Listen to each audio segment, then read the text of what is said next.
turned it off with like 30. Okay, it's good to see everybody this morning. So welcome to those of you that are here. Welcome to those of you online. I have a full screen of people today. That's awesome. Okay, so that means the invitation email worked this time. Yay!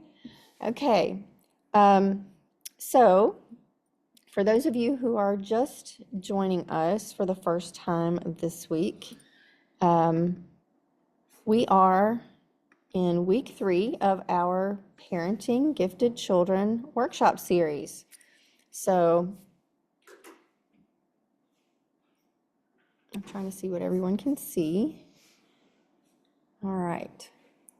Now, okay, I think this is it.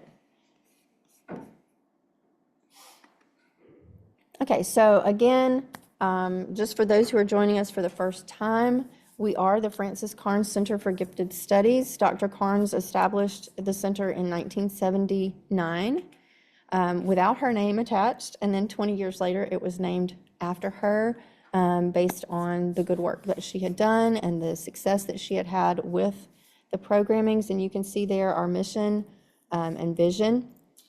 And that is actually what we're talking about today, is vision for your family or navigating the world for your family. So just another little bit of information. These are the programs for children and young people that we offer through the center. The Saturday Gifted Studies program is what is going on right now. We have 5 weeks of programming in January and February for children in pre-K through 8th grade. And then our Young Gifted Students program is in the 2nd week of June. It is for pre-K through 3rd grade. And the Summer in the Middle program is also that 2nd week in June. It is for 4th, 5th, and 6th graders. Those are both day programs that meet for half a day. They run very similarly to the Saturday program, but they offer some different options as far as what the children, what the classes are that they get to take, and they are in one class for those programs, not 2 like they have in the Saturday program. Summer Gifted Studies starts after they have completed 4th grade because that puts everybody at the age that they can stay in the dorm here according to our dorm rules and our minors on campus policy. And they stay here for a week on campus with us. They eat their meals here, they sleep in the dorm, and they go to class all day. They have recreational activities in the afternoon and in the evening. We have counselors or teachers that are with them at all times, except when they are asleep in their room, and then the counselors are only a couple of doors away if they need them. We have it set up with our housing department that if we are in a dorm, we are it. Nobody else can be in that space. It is only us, so there's no one else that would be around those students at that time. That way it's safe for everyone. Good morning.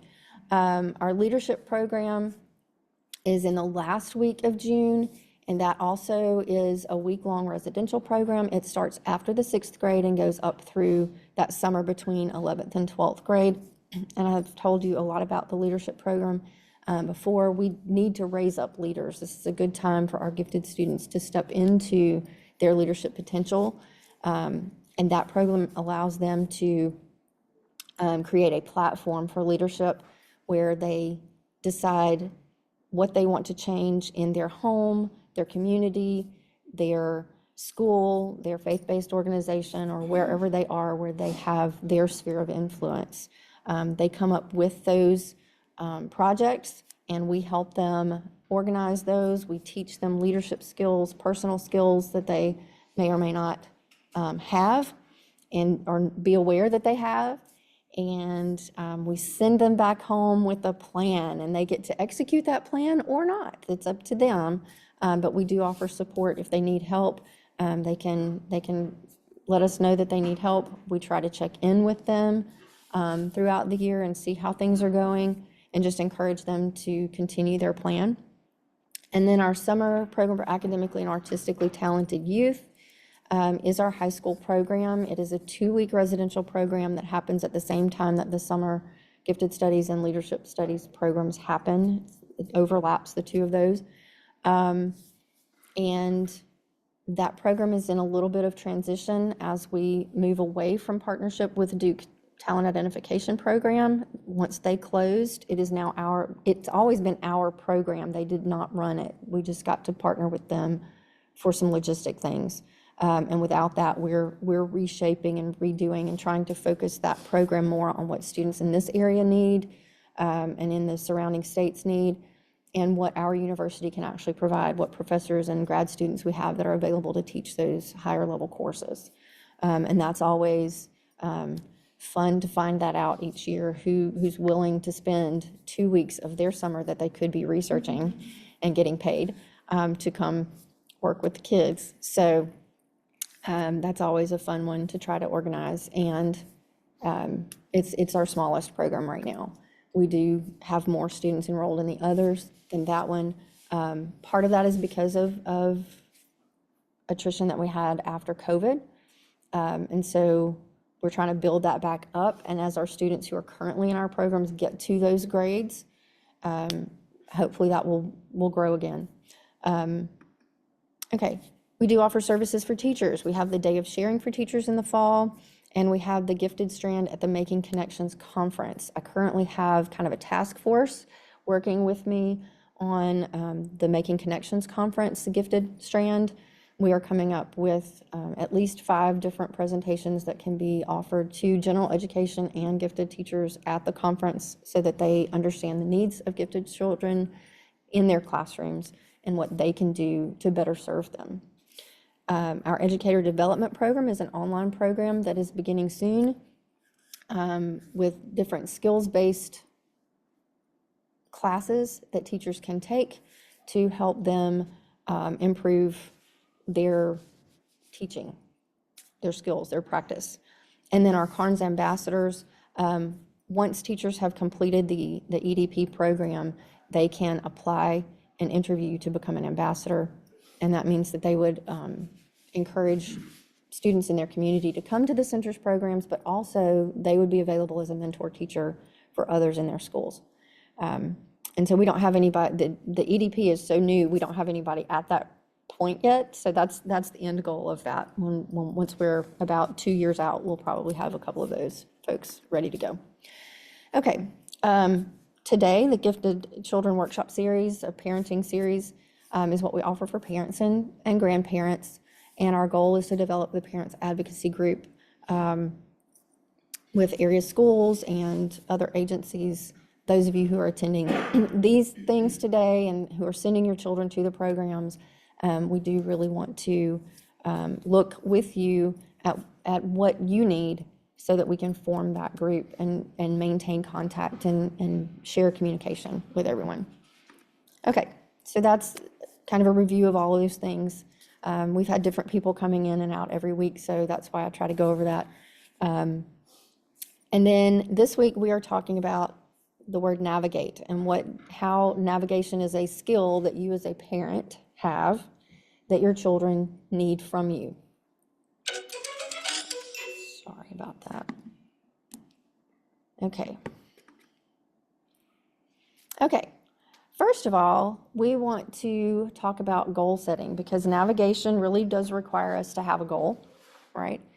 But goal setting can be really difficult for our gifted children. And you may see this in the way that they engage with you and in the way they react to the need to plan things.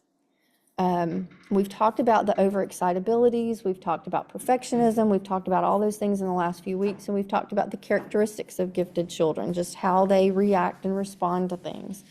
So this really comes from that.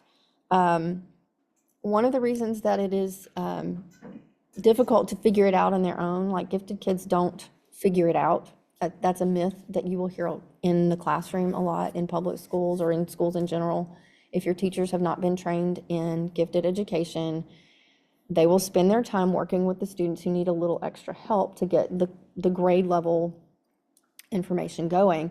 And you will see gifted students kind of sitting by themselves or off reading a book or doodling or getting in trouble because they don't have anything else to do but mess with somebody else in the classroom. So that comes from this belief in some teachers that, oh, they're smart, they'll get it on their own. Well, gifted children don't get it on their own. They might gain the information on their own, but because of these things, particularly asynchronous development, they don't necessarily know how to assimilate that information and use it and set goals for themselves. They have trouble distinguishing between what they believe that they can do and the reality of how long it will take them to do it. So in my head, I see a Picasso, and I'm going to paint this amazing picture. And it's going to have details, and it's going to have color, and it's going to have all the lines and the shapes. And my hand can barely hold a paintbrush. And I don't even know how to load the paintbrush, much less create a stroke on a canvas that creates the picture I see in my mind, if I'm that child. Or let's think about someone we may have known about. They may actually hear a symphony in their head, like Mozart used to do. But if they don't understand notes or time, or if they've never even seen a staff with the 5 lines on it, they don't know how to communicate what they hear in their head to anyone. So even though Mozart could do that when he was young, his father had to teach him the process of how to write it down, how to communicate that. So if we have a Mozart, if we have a Picasso in our home, and we don't know what they're thinking, and we don't provide the opportunities for them to learn those things that they need to help communicate what's going on in their mind, they may never be able to get it out and share that with anyone. So that's one of the reasons it's important for us to see the bigger picture and help them set goals. So that kind of comes with that asynchronous development. And multipotentiality is the next thing that makes it really, that's a characteristic of gifted students that makes goal setting very different and difficult for them. They have so many things that they're good at, especially as they get older in middle and high school. Well, I'm an excellent baseball player, but I love playing the saxophone, and I like football too. But I like show choir. How am I going to be in the band and in the show choir and play football and play baseball all at the same time? And you have schools that tell them, well, 7th period is when all those things meet, and that's the one class that you get to have any of that in, so you got to pick. That's devastating to a child who's really good at and really loves all of those things. So as the parent, you have to figure out, okay, and I think that's one of the reasons we have a lot of the club teams that we've seen come up in the last decade with our sports, because the school teams just may not be where your child can do that. So maybe school is where they get music, and outside in a club is where they get something else. But even that can create some difficulty with scheduling. And if they're overscheduled, then they don't have what we call incubation time, okay? Incubation is one of the steps in the creative process, and it's where their brain can rest. And boredom can be a good thing in that incubation period, because if they have to not have something engaging their mind and activity constantly, if they have to create something to do, then good creative products come out of that. Or, science experiments in the kitchen that make a big mess can come out of that too.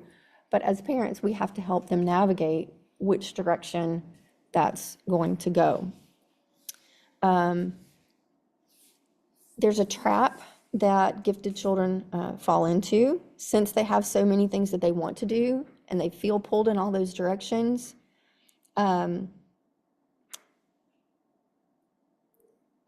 They may need more time in those areas that they're interested in to develop good skills, okay? They may love music, but if they're pulled to something else that they enjoy too, and they're not spending the time on music to develop, then that perfectionistic tendency says you're never going to be good enough at that, so you're just going to quit doing that.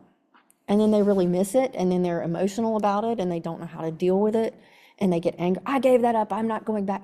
You have this weird inner struggle that they might get into.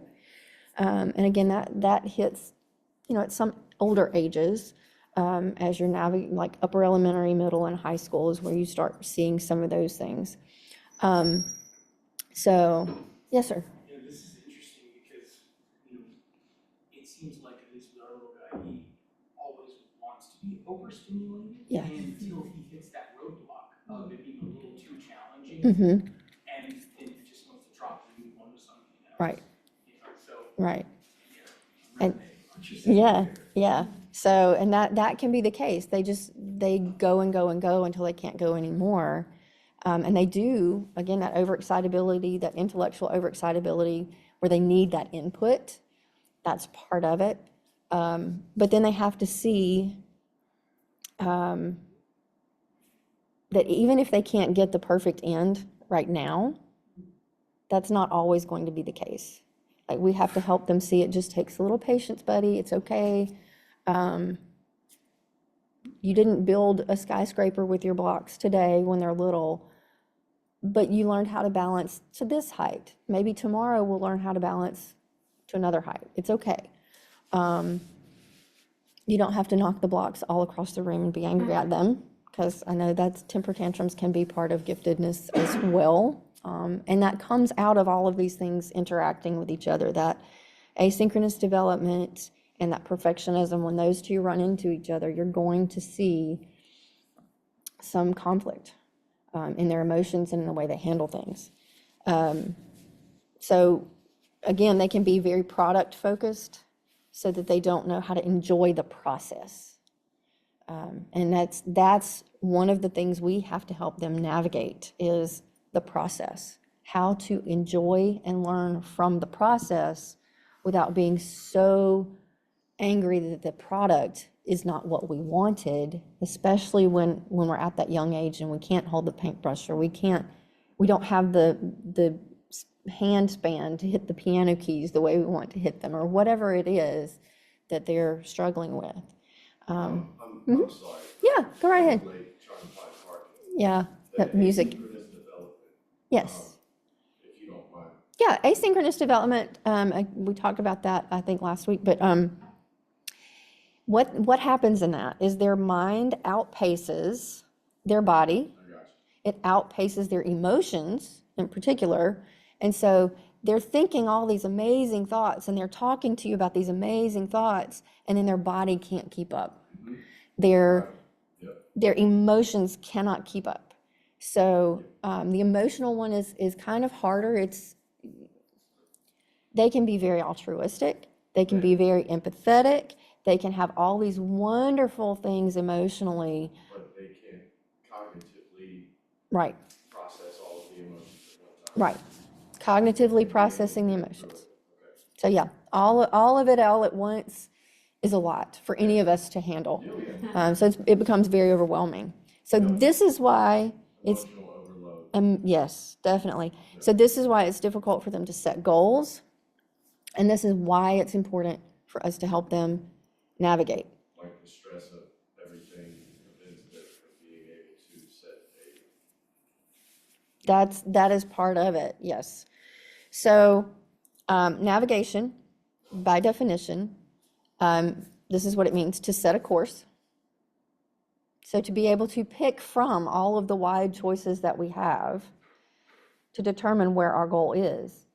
Do we abandon all of these choices and head for one goal, or do we try to bring these things with us and narrow it into some new conglomeration of goals? If we look at the types of jobs that are available now that were not available even 10 years ago, when those adults who have those new jobs were being educated 20 years ago, those teachers didn't have any idea how to prepare them for that job.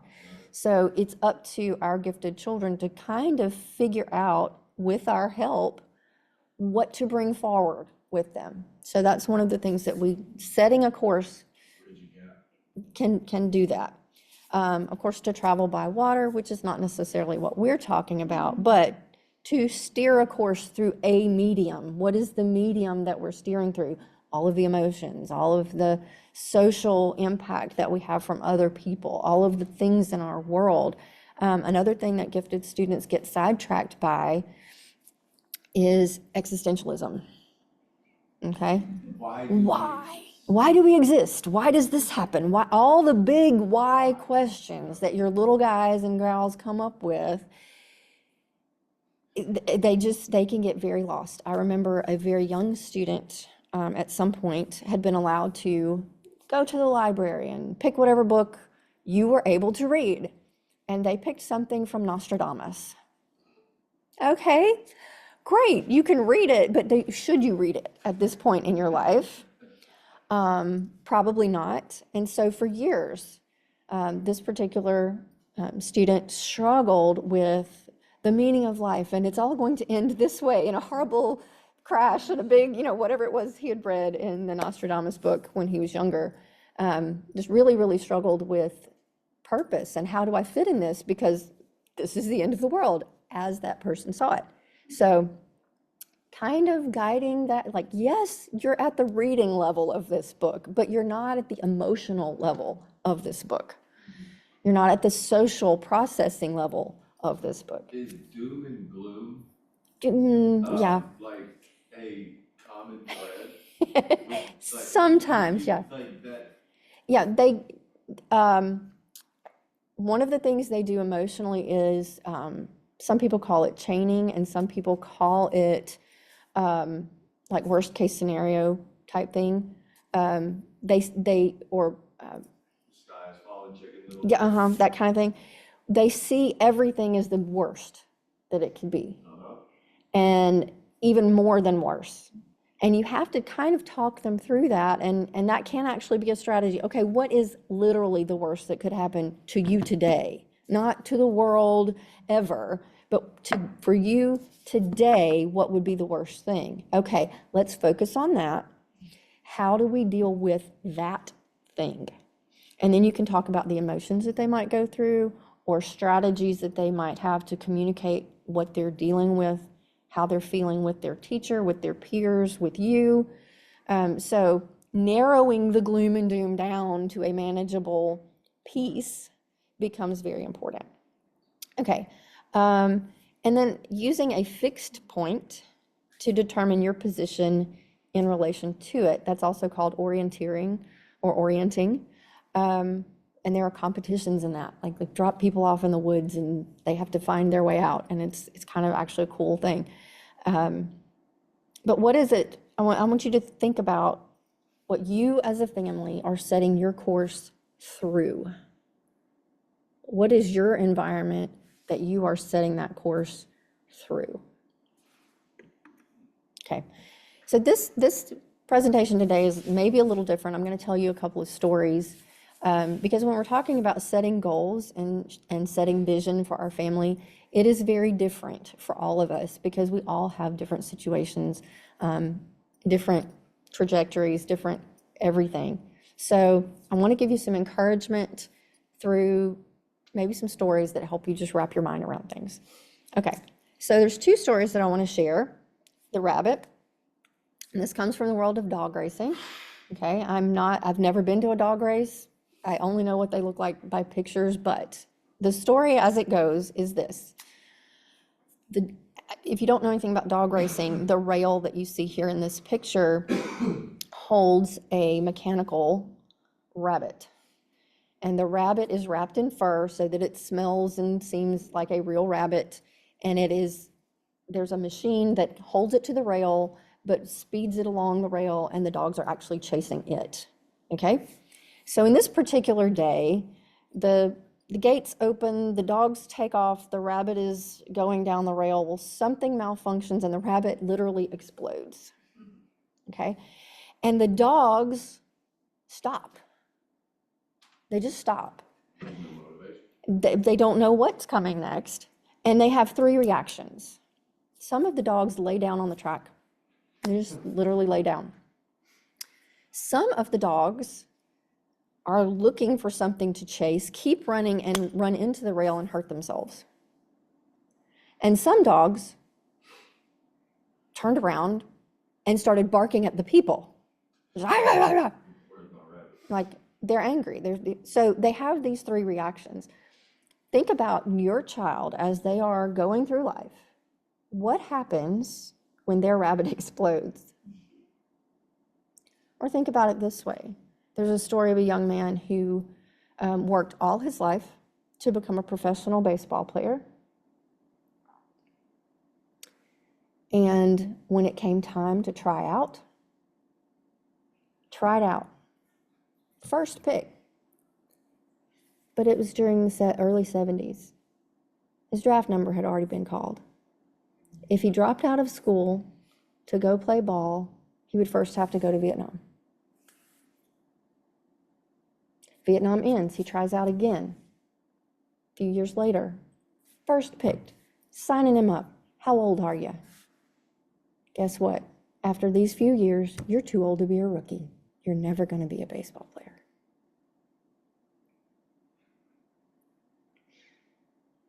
What happens at that point? His rabbit exploded.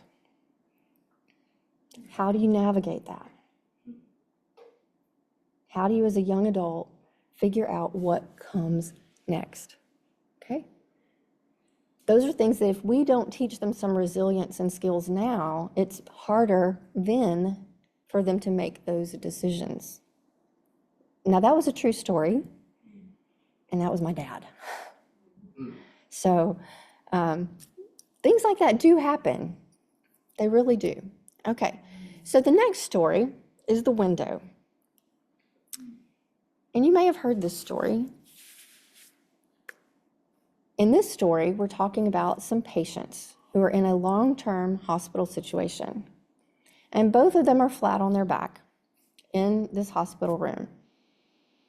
There is one window in the room, and only one of them is close enough to the window to at least think about seeing out of it. And that patient's care requires that at least an hour a day he has to be made to sit up and let the fluid drain from his lungs. Okay? The other patient doesn't have that option. Can't even sit up, flat on his back.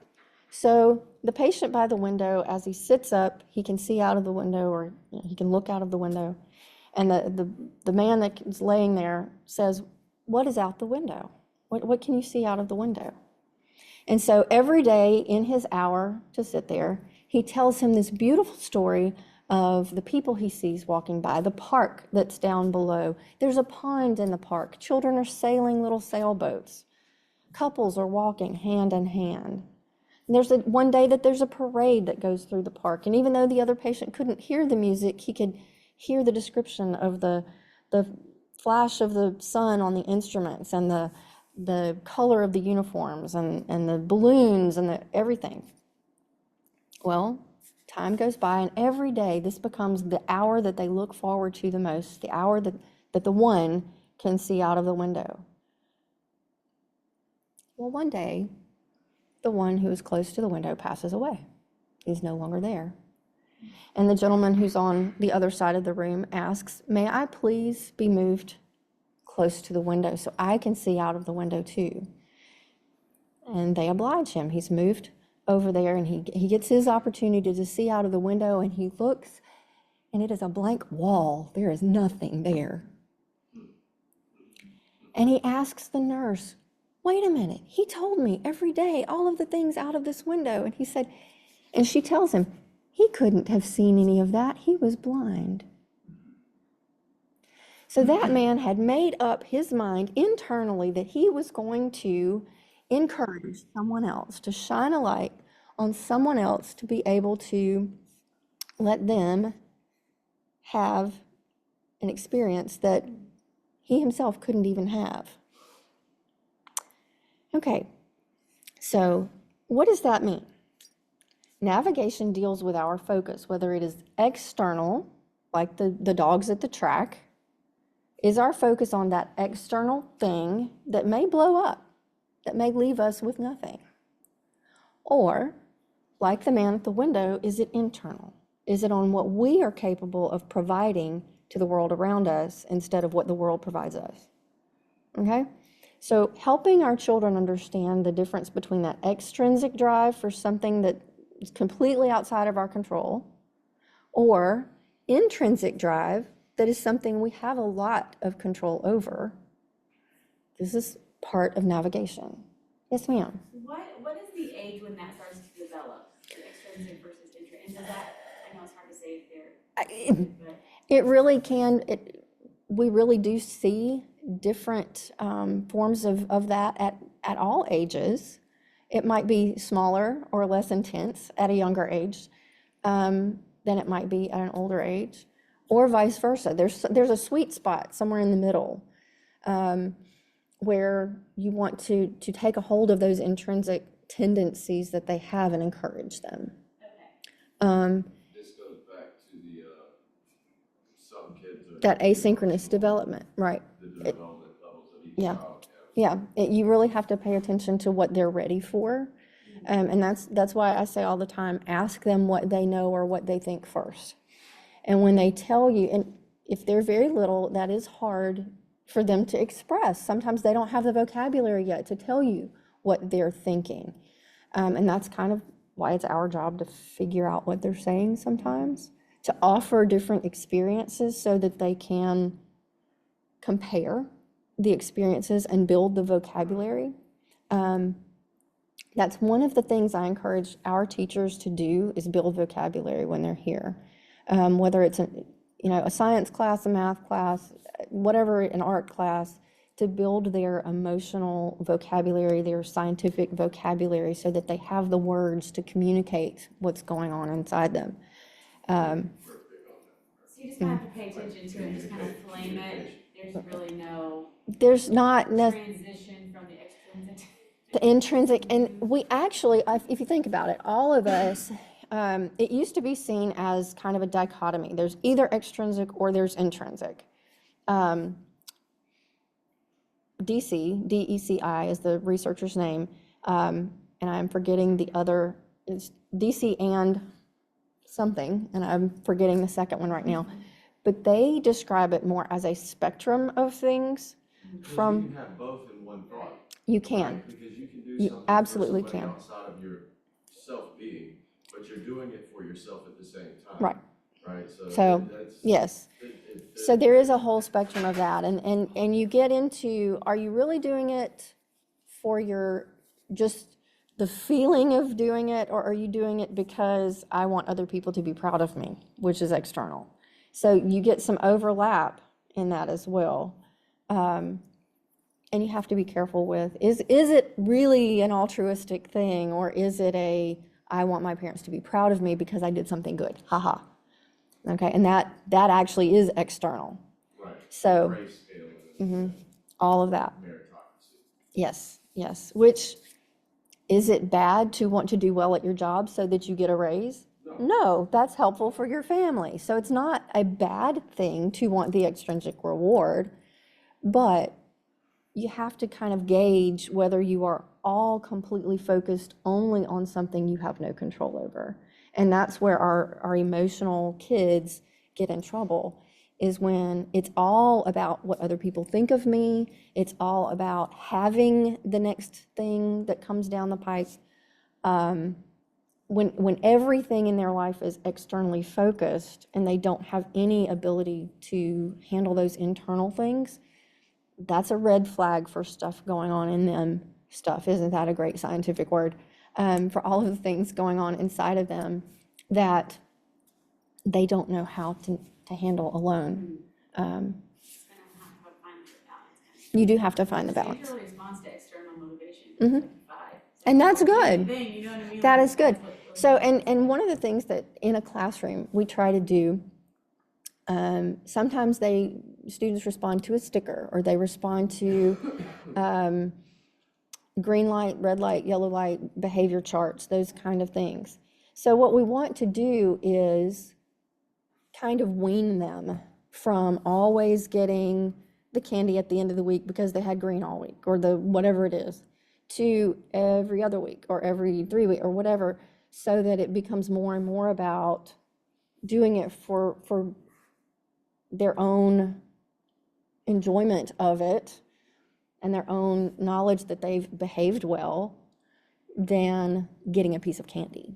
Like, you start with the, reinforcement externally, and then you kind of back it off as they are, because let's be honest, if we're doing the same thing over and over again and we always get the same little reward, that's nice, but it kind of loses something after The time. validity of it Yeah, it's kind just, of meh. lackluster. Yeah.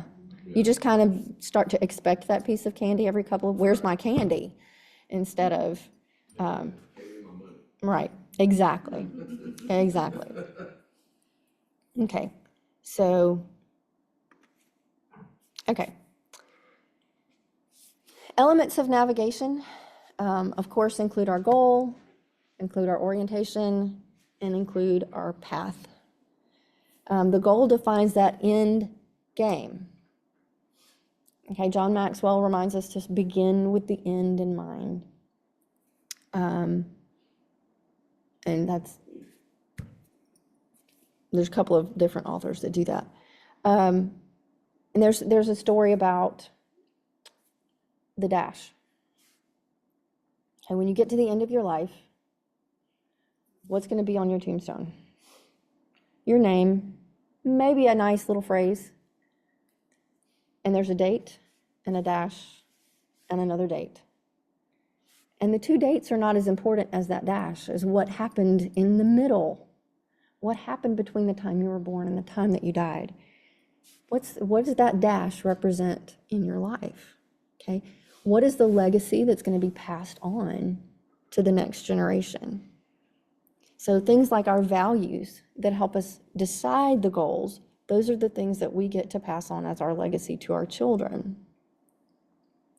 So that's why reflecting, like we talked about in the first week, being able to reflect back on what we've done and help our children reflect, and communication, like we talked about last week, that's why those are so important, because those are the times when we examine how the values we want to cultivate in our children are actually being cultivated, how they're growing.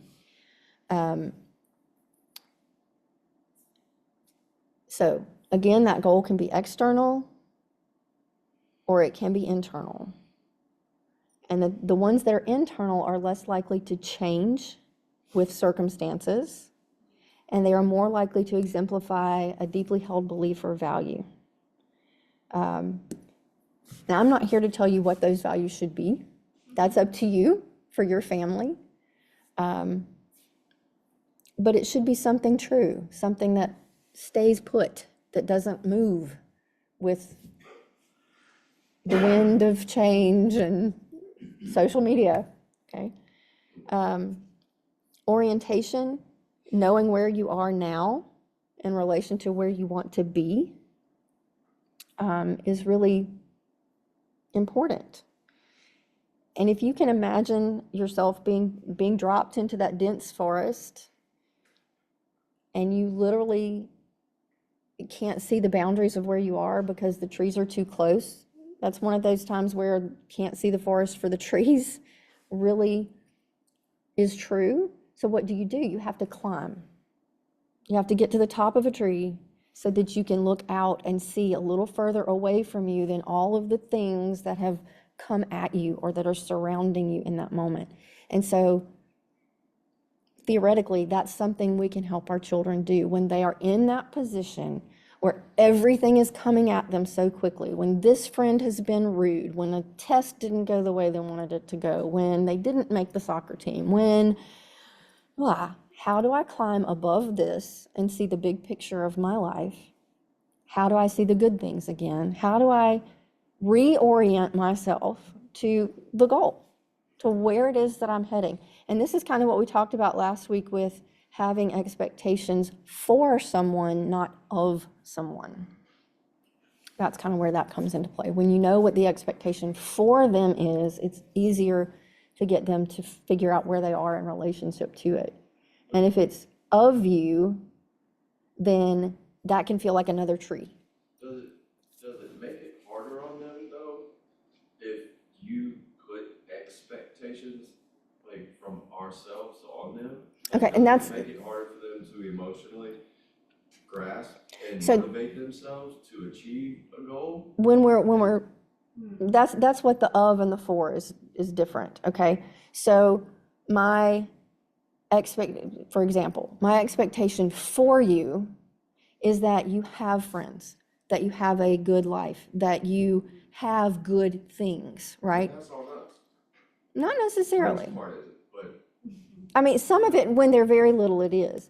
But Right. having that conversation about when you're a grown-up, when you're in middle school, when you're in high school, I hope for you, I want for you these good things, okay? And I want you to be able to help yourself have those things, okay? If I have an expectation of you, then it's about your behavior and doing what I said and what I want, right. okay? And so it's subtle, but that's now, when they do get older and those expectations for you have to become either, You, not necessarily of, but you have to decide if they are your expectations for yourself. You gotta hand them off to them Yeah. at some point. That's right. Right? And so- Be like, look, this is. Now it is your time to do this, right? Right. That transition is very difficult. We're coming up on that soon. Yes. 9. Well, there are some things that, yes, you're getting there. But you There are other understand things that what are I'm further saying, out, like yes. Life skills and this and that. Mhm. I'm handing this off to you. This is your responsibility. Yeah. Right? I expect this from you. Because you have to brush your teeth. You have to be able to take Well, care. You have to okay, so do it. I Like, expect- these expectations are societal Mhm. and everything else, but we have to mold them. Right. Right? to So be the able thing to is that be able Daily to functioning. rather than function, focus on that behavior, brushing your teeth or whatever, focus on, I want you to be healthy. What does this behavior give you? Right. Okay? And so let's talk about why brushing your teeth is important or cleaning your room is important. It's because I want you to have a space that is comfortable. I want you to have a healthy body. So those things that I want for you can Right. dictate the things I That expect makes it of. external, not very gotcha. And that makes it more something they can see and embrace, rather than something I'm doing because my dad told me. Instead of enforcing, Encouraging. yeah. Yes. And so that's kind of where you get into that difference. And it's very subtle. And that's, So my son is 9.5, and after you said that last week, I changed my ofs to fours last week. Yeah? And I did it like 5 or 6 times, and I can tell the difference. I was Really? like, these grades are for, you making good grades is for you. Yeah. It's not for me. I Right. want you to have good grades so that you can have a better life or whatever it is. I want you to clean your room. This is for you so that you can walk through your room without stepping on toys and tripping over things. yeah, Right? and not It's breaking for things. you. Right. And he understood, and it changed his attitude quite a bit this week. That's fantastic. Oh, that's great. And then we fought all the way here, so then You fought all the way here. They're children. They will have, but it did work. I used the fire system, Yeah. it was working. yeah. And There's so, a pothole somewhere. and again, I learned that lesson in working with an adult who had some serious childhood trauma they were working through. And so lots of anticipation that everyone would have those expect of you thing, even when it didn't make sense. Why would this person expect anything of you?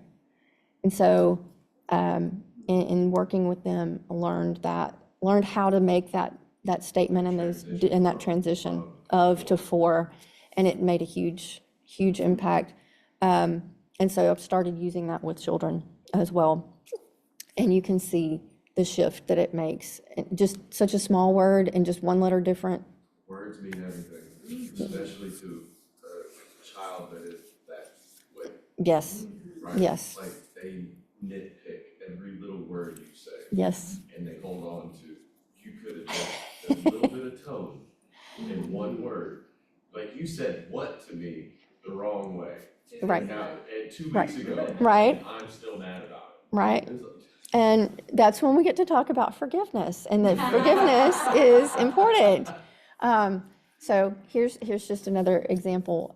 This kind of takes us side road. Sorry. But forgiveness, unforgiveness is like drinking poison and expecting the other person to die. Right. Okay, if you have not forgiven, it's doing damage in your body and the other person's just living their life. Right. So forgiveness is not for that person, it's for you to let go of the offense. So just another little thing to throw out there. Okay. Exactly. Okay, so some of the tools that we use for navigation, we use a sextant. It's an old-timey tool. You see them used on a ship with it's an arc and a eyepiece and all of those things. We have to have landmarks to use that with, and what it provides us is a measurement. Okay, so you may know how this works, but if you don't, let me give you a little bit of a word picture here. A sextant uses mirrors. There are two mirrors inside the device.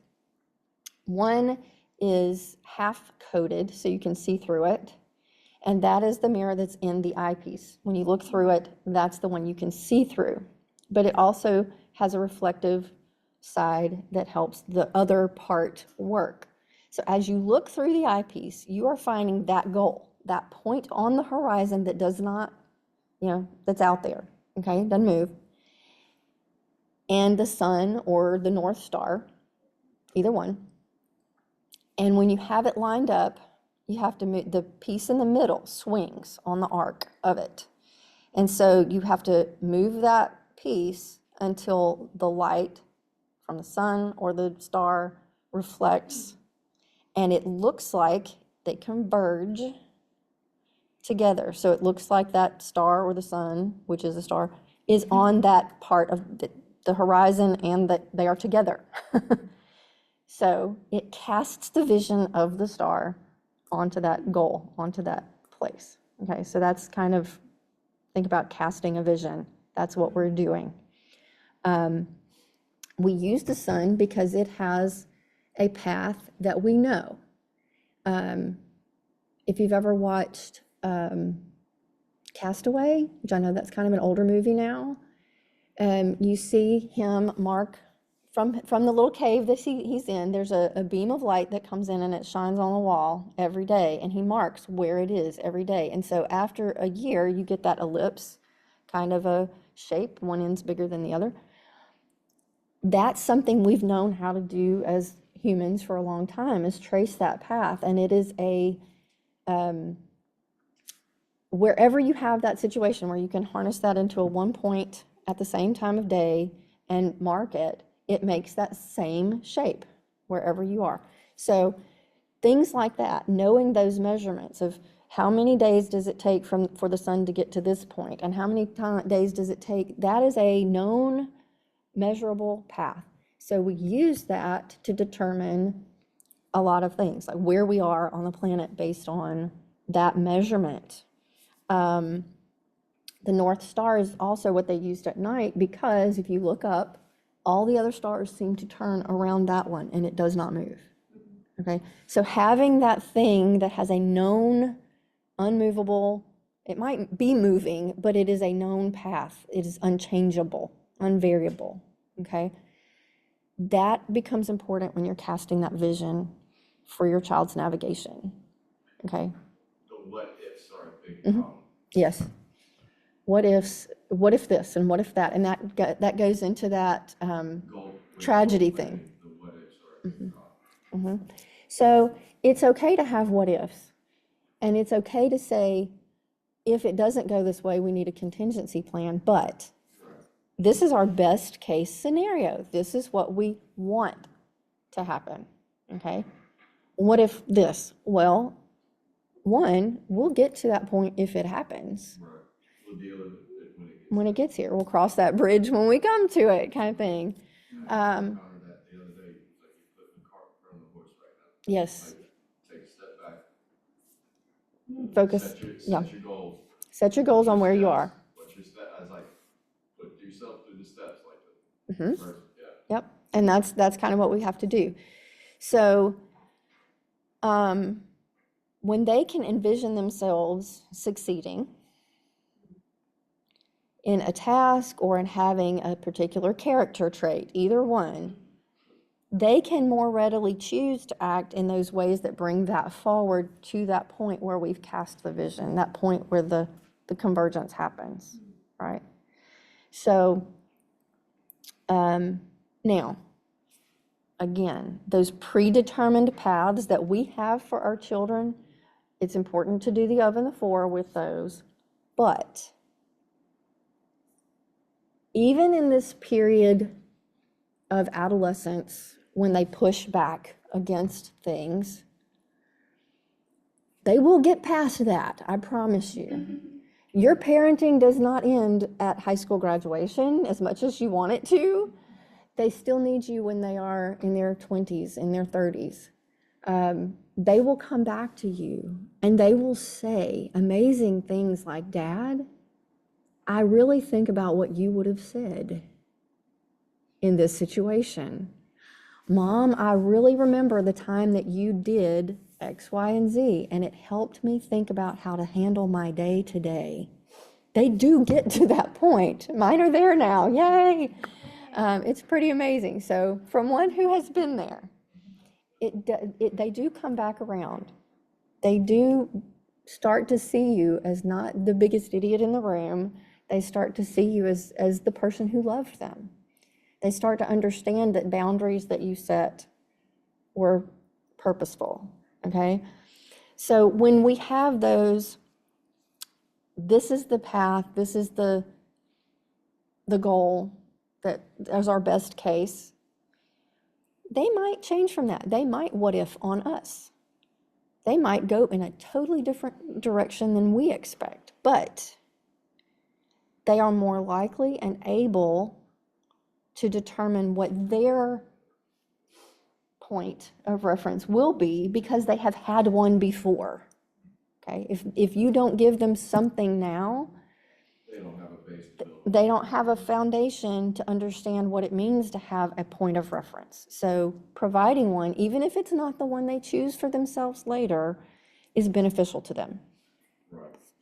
Okay, so again, this is what vision can provide to them, or that vision casting. It can provide a filter, it can create boundaries, and it can shine a flashlight or spotlight on certain things. Let me explain. When our goals are clear, when we know our destination, it's easier to filter out everything that doesn't get us there, okay? The things that the world throws at us that don't lead us to those goals, we can say no to. And there have been studies on that. There's a lot of things that if someone makes a decision before and a situation occurs, they are more likely to follow through with that decision than those who, didn't make a choice. Okay, and that's It is go back to like the black hat, white hat type thing with filter. yeah, Right. exactly. Being able to disseminate What the is outside influences and things to be able to Yeah. make a decision. For example, when your children are faced for the first time with the option to smoke or to drink or to do something that is not healthy for their body, Right. if you've already determined with them, here's what we don't want to do and why we don't want to do it, because we want health instead of the negative consequences, when they're faced with that, with a peer group, they're more likely to be able to say no than if you never had that conversation.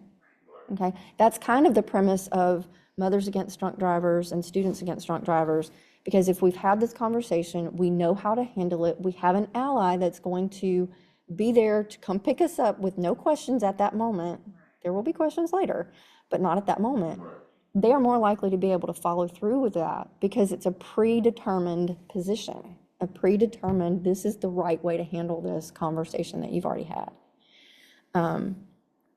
That doesn't mean they will always make the wise choice. They are more likely to make a wise choice. Okay. it's all those behaviors that put our emotions and our bodies at risk are easier to say no to if we've had that filter already. That goal filters those things out. We want health, so we don't want these things. Or we want to be able to play sports on a scholarship, so we don't do the drugs and get caught and get kicked out of the school or whatever. Yeah. So the boundaries that goals help us set. There's a famous experiment that was done with children and a playground. On one day, the playground equipment was in an open field. There was no fence, no border, no boundary. And what they found as they observed the children playing on the playground equipment was they stayed very close to the equipment. They did not move away from it more than a couple of feet. They repeated the experiment with a fence around the same playground equipment, same piece of ground. When the children went out this time, they explored the entire area. They went to the edge of those boundaries.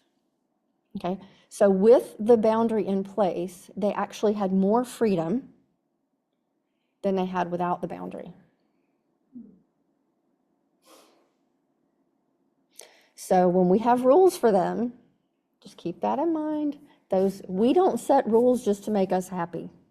Because I'm telling you, as a parent of 3 children, sometimes when they run into those rules and it's our job to do the discipline and enforce the rules, that is a pain for us. Makes me feel bad sometimes. Yeah, but we have to keep in mind, why do we have the rule in the first place? It's for their good, for their benefit, for them, right? So just think about that playground experiment the next time you're running into that. Do I keep this? Do I not keep this? And think about it this way. As your children grow, they're not always ready they might have moved beyond the playground. They may be ready for other areas that have different sets of boundaries. So at some point you adjust to what they're ready for. You don't always necessarily keep. Now, some boundaries need to be there all the time, but others, as they grow, may need to be permeable, or they may need to just be expanded to include the things that they are ready for. And there are days that you will want to take all the feathers out of the nest and encourage them to leave. And then there are days you want to put them all back and have them come home. So whatever. Those are all stages of parenthood. The other thing that your vision, your goals help with is to provide a flashlight. It's not fun to shine a flashlight on something that they don't want to see. So when you have those expectations for them and a new situation comes up, sometimes we have to call out the bad. We have to say, this is not part of this goal. This exists outside of that. And that's a difficult conversation to have, but, and they may not have the emotional, social experiences that you do to see those nuanced differences between why we allow this and why we don't allow that. And again, you don't have to tell them all your reasons up front, because they're probably not ready. If they don't get it already, they're not ready sometimes to hear your explanation of it. That's why you always ask, what do you think? What do you know? Tell me your perspective. But this goes back to what you were saying in the first one, about how they're habitual line steppers, and they're going to try and find every loophole. Yes. Technically, that is a big word for gifted children. Yes. Technically, I didn't do that. Yeah. And that's when you can tell them, technically, this is not part of our goal. So you can do it back to them. This is when you get to do it back to them. Reflecting. Yes. Okay, so these are questions for you. This is the part where you get to kind of think on your own about your family. One What are the end goals that you have for your family? Okay, and those can change over time. The older you get, the further you can see, the more you will want to adjust those. But for now, at this point, what do you see as those goals?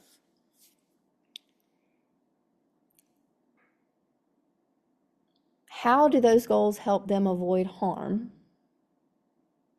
to their body or their mind or their emotions or some other element of who they are?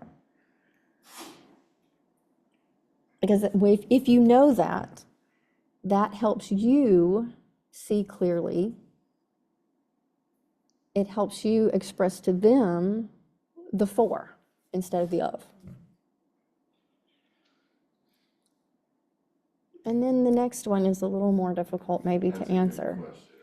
What's something you're doing in goal setting that you need to stop doing? That goes back to what I was talking about. Mm-hmm. Yeah. Trying to hand off too much Mm-hmm. or whatnot, or have the expectations on them. Yeah. Instead of for them. For them. Yeah. Of them. Yeah. You know? Of them. That's a hard question. Yeah. That's what we're here for, to ask those hard questions. This is that time to reflect on those hard questions.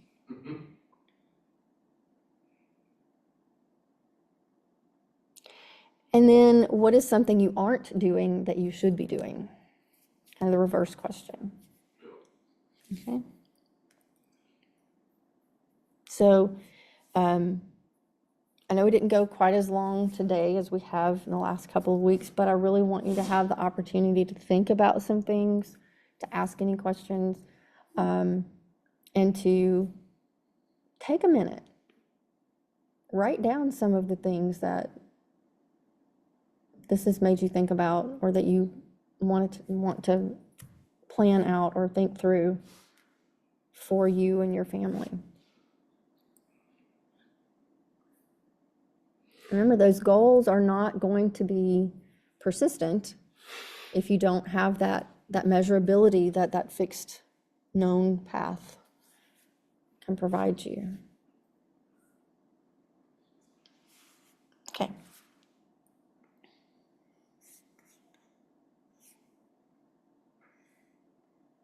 So if you guys have that, I'm going to try to stop sharing this.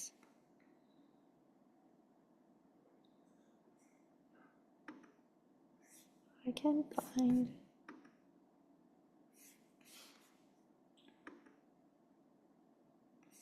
There we go. Hello, people online. I can see you again. Oh. There's our folks. Now the people in person can see the people online. I don't know if the people online can see the room. I don't think so. All right. So does anyone have any questions, any thoughts? I was gonna ask, are we able to get access to like recordings of each of these classes? Yes. Just so we can kind of go back and rehearse? Mm-hmm. I have not, they are saved, but we have not tried to upload them anywhere yet. With the semester just starting at Southern and classes beginning and the Saturday as well, there just hasn't been time to do the technical pieces. But this next week, that is one of my goals before before the end of the Saturday program, to have these available to the parents, so that you can get them. I'd like to go through all that. Yeah. We were on Zoom, but we weren't on Zoom. There was a lot going on. Right, and there's a lot. The way this room works, I've never had it share the screen where I can't see Zoom controls anymore. And I can see them on the monitor, but I can't access them on the computer. So I don't really know how that works, but this room is actually set up for WebEx and Teams. And somebody said, well, why don't you do it on Teams? I said, these are people outside of the university that don't all have a university account. Oh, then you can't use Teams. I'm like, right. So I will try to learn how to do the other things. That's one of my goals, so that I can control it better and have better access to everyone. We at least have this much, which we didn't have in the last couple of years, so I'm grateful for at least small steps forward. Does anybody online have a question they'd like to ask? I have a quick question. Yes. Hi, greetings everyone from North Carolina. First of all, thank you so much for hosting this. This is amazing and the Zoom works great. So our question is, when it comes to cultural considerations for raising a gifted child. So I'm biracial. I have an Asian mother and a Caucasian father. And it goes without saying, I feel like Asian parenting is pretty infamous in the Western world for a lot of reasons, some of which may or may not be justified. But, you know, especially when it comes to the more so-called aggressive portions of Asian style parenting, there's a lot of, say, neighbors or friends or other parents or even strangers that have an opinion about it. Thanks for your opinion. I don't need it.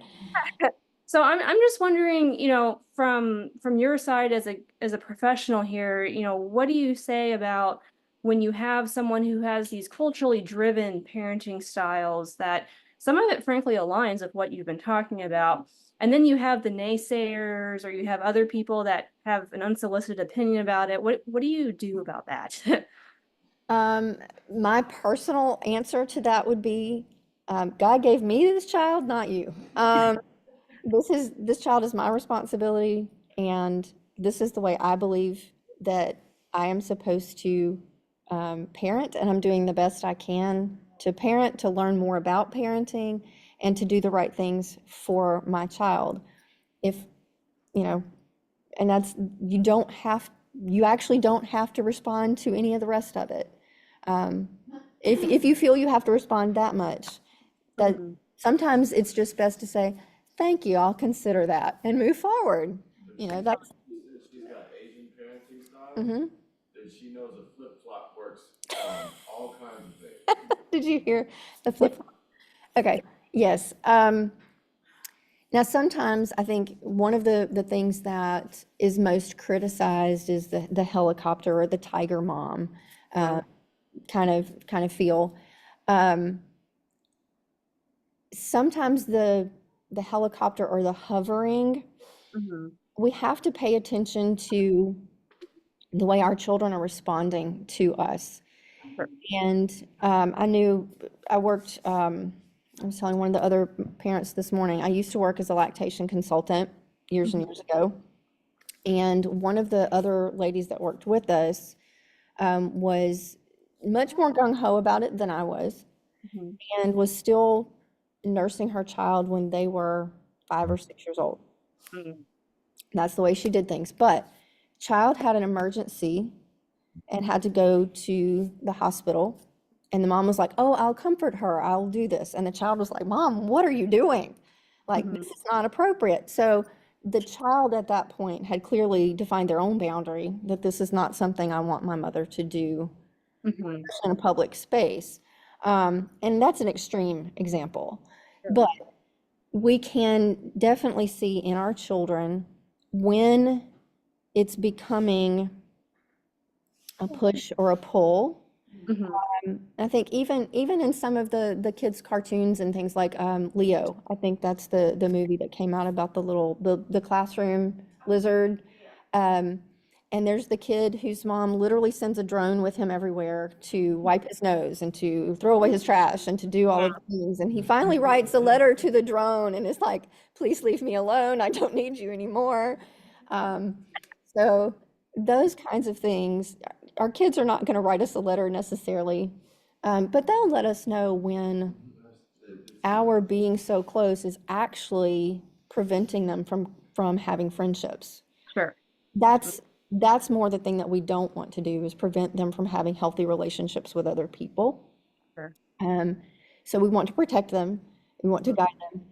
And we do have, those expectations for them that might be very big expectations. We want you to have a full life. We want you to have a career. We want you to, like, when my children were little, my husband didn't ask them, what do you want to be when you grow up? His question was, what kind of doctor would you like to be when you grow up? That sounds like Asian parenting. Right. So none of my children have become doctors, by the way, but they all have passion for what they're doing, and they all apply themselves very well to it. And that's what he wanted them to do. He wanted them to know they could set those goals high. And when we were younger, being a doctor, that was it. And he's like, I need a brain surgeon. I need a heart doctor. I need a, like, I'm gonna get old.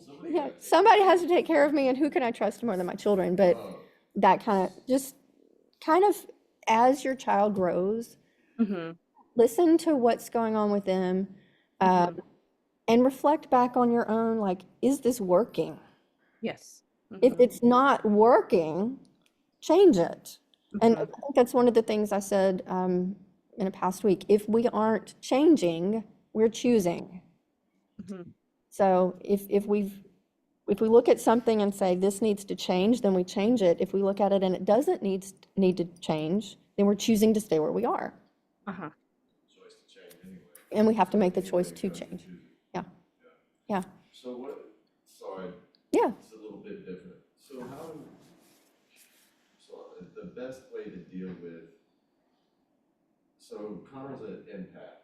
Like, he's very apathetic. He cares about other people's feelings, like more than his own. Yes. And he's willing to be taken advantage of.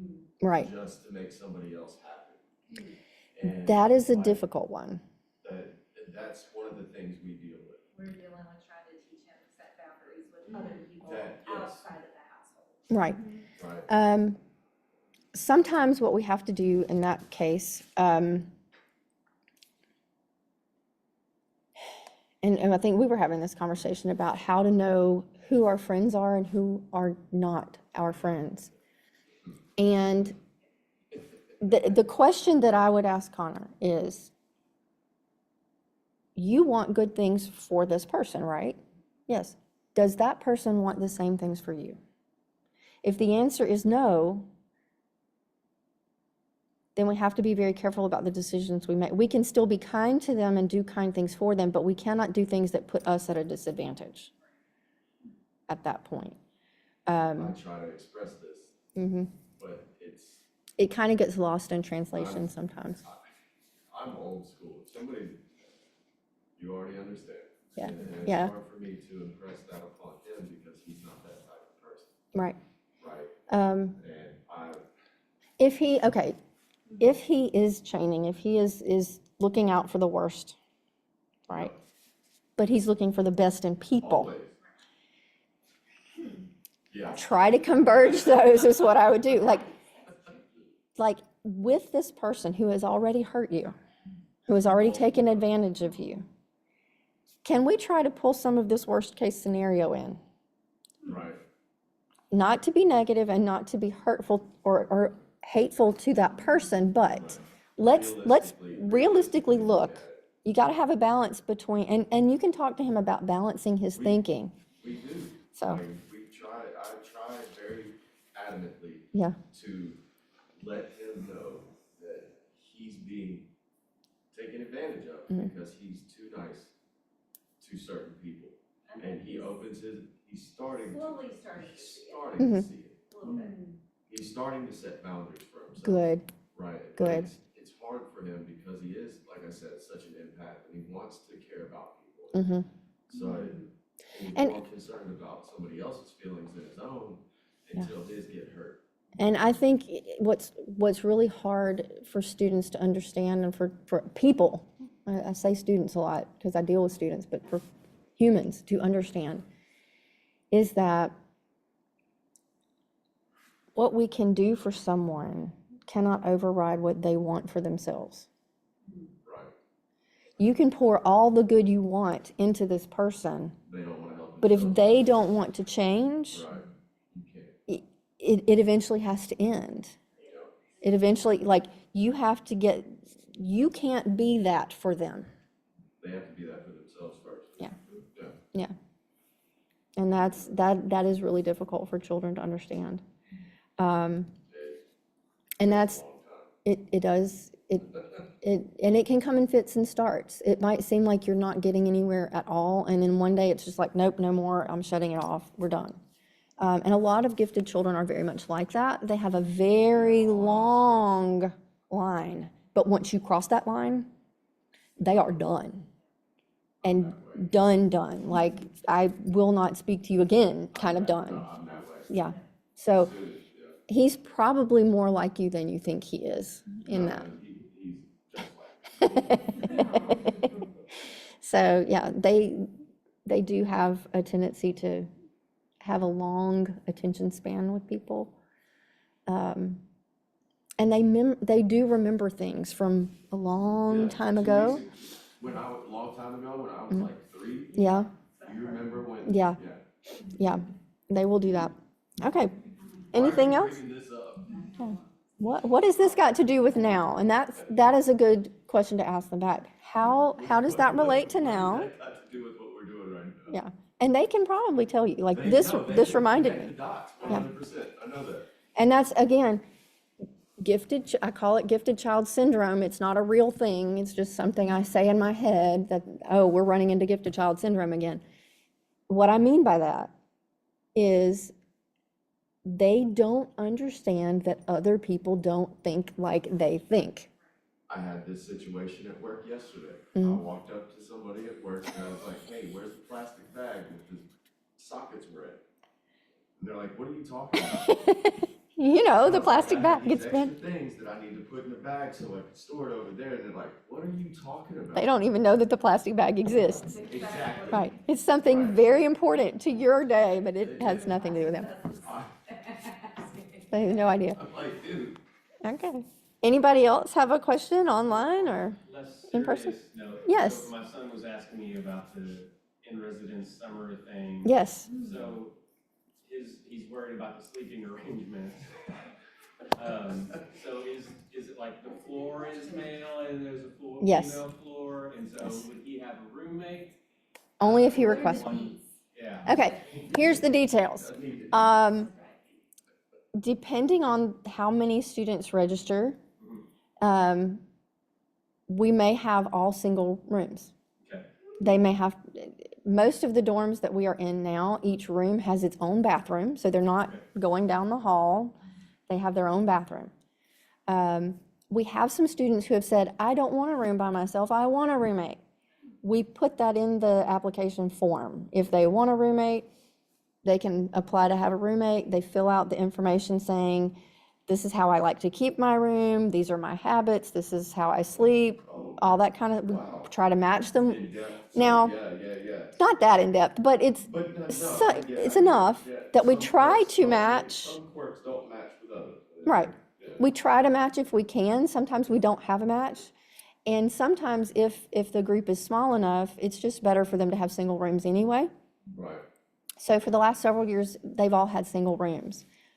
This past summer, we did have a few kids at the end that said, could we have roommates next year? And we were kind of like, we'll think about it. We used to require roommates, but COVID kind of did away with a lot of that. He was just You know, curious, and so I yeah. didn't know it was such a broad question. Yeah. Like, I do not know. No, we have a boy floor and we have a girl floor. And we have girl counselors on the girl floor and male counselors on the male floor, on the boy floor. And the only two people that can be in both places would be my dorm director or me.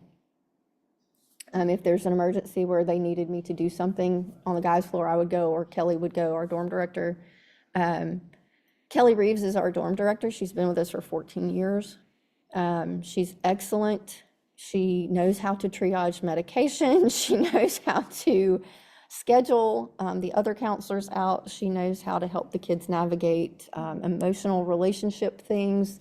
She knows how to get an all-night awake kid to go to bed. She knows all the things, and she's got a really great staff.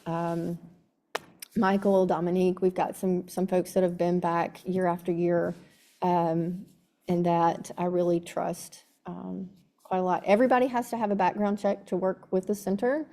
Everybody has to go through child abuse prevention training. Everybody has to go through things like active shooter. Everything has to go, we all have these things that we have to go through to work in these programs.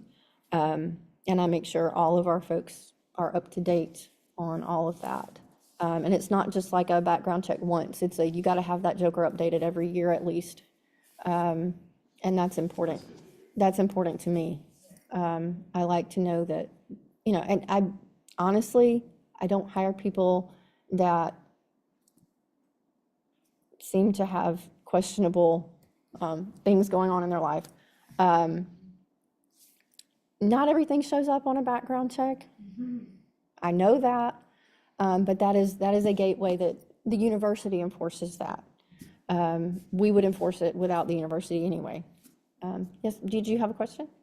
Comment? Yes, I do. I've got two questions. One, are there any books that you recommend, like for me personally, like preschool age, about like gifted kids that Andrew loves? He loves a good book that he can relate to, like little sit there. For the children?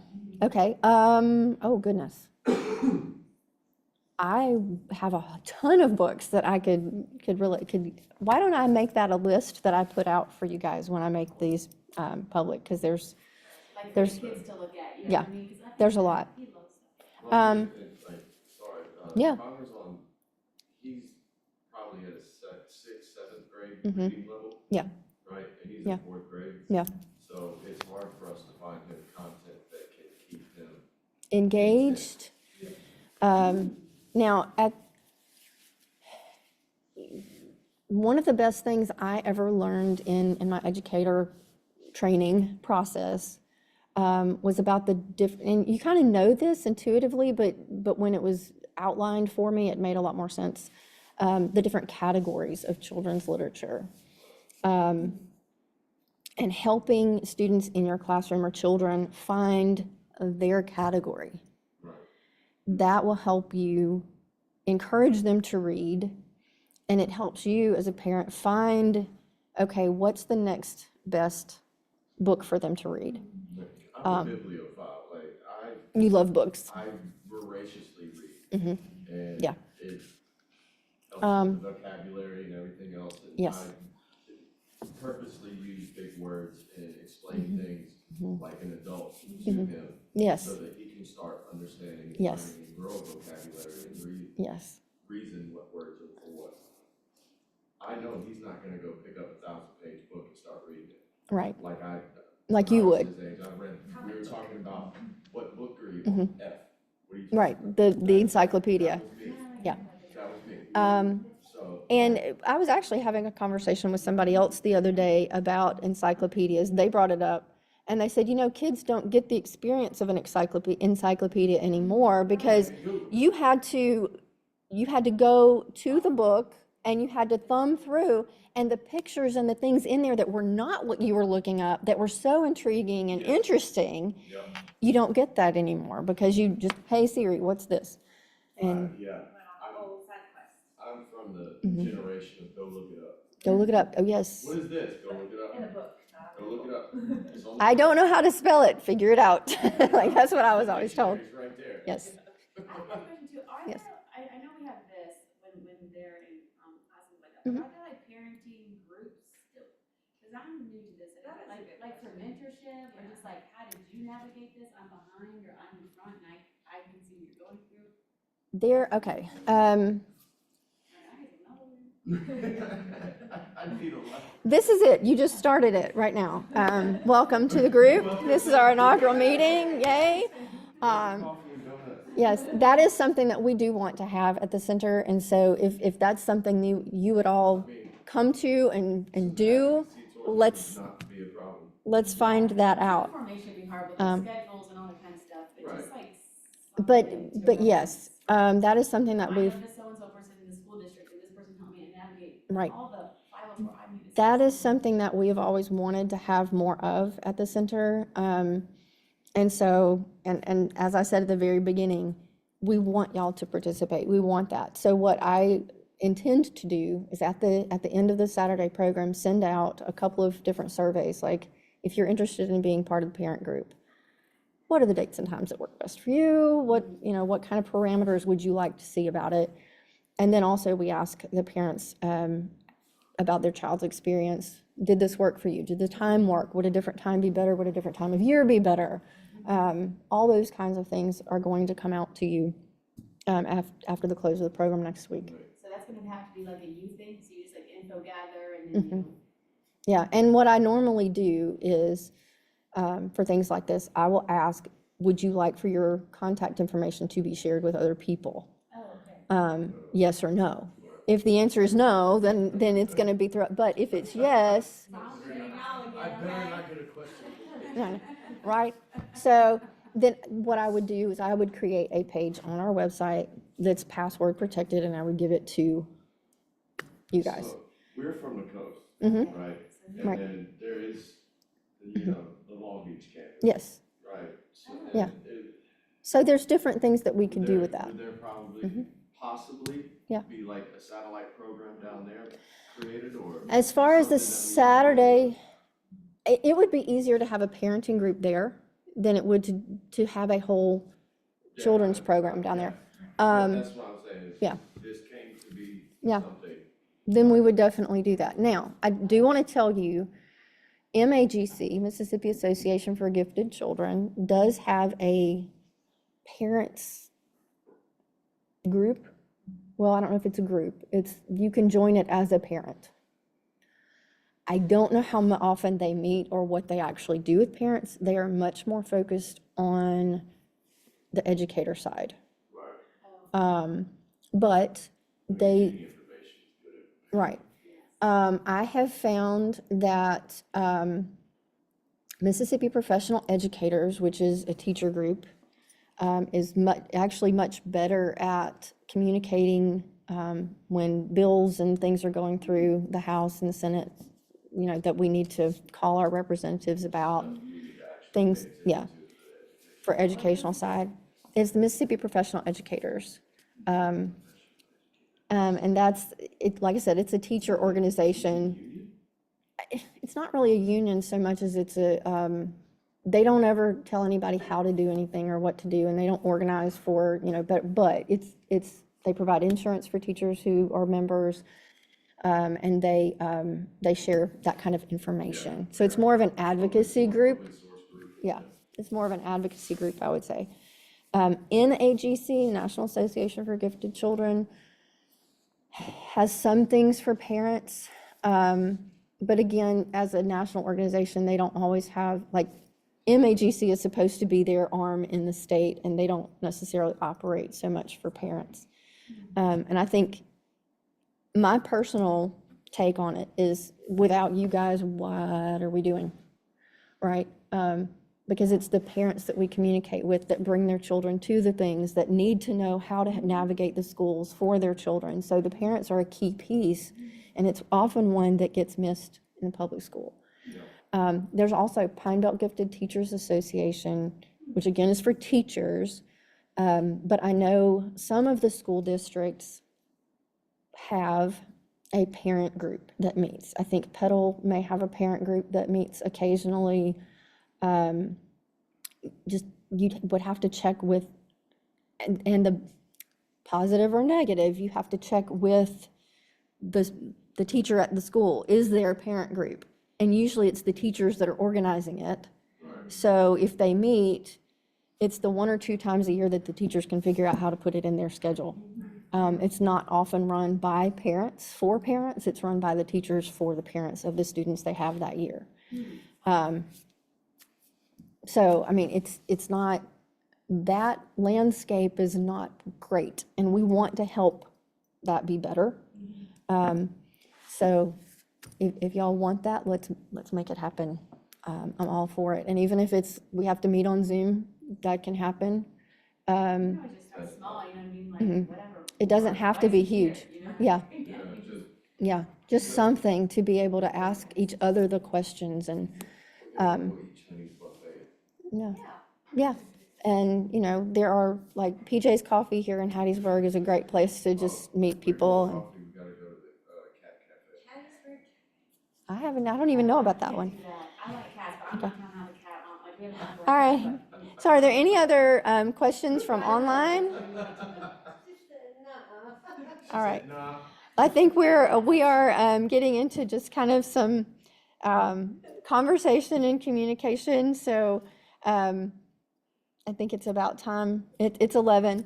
So that's all we have for today. I'm so glad and thankful that you've all been part of this.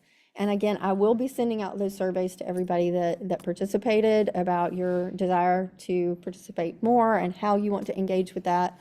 So when you get that, please respond to it so that we know how to serve you better in the future. And I will be putting the videos out hopefully within the next week.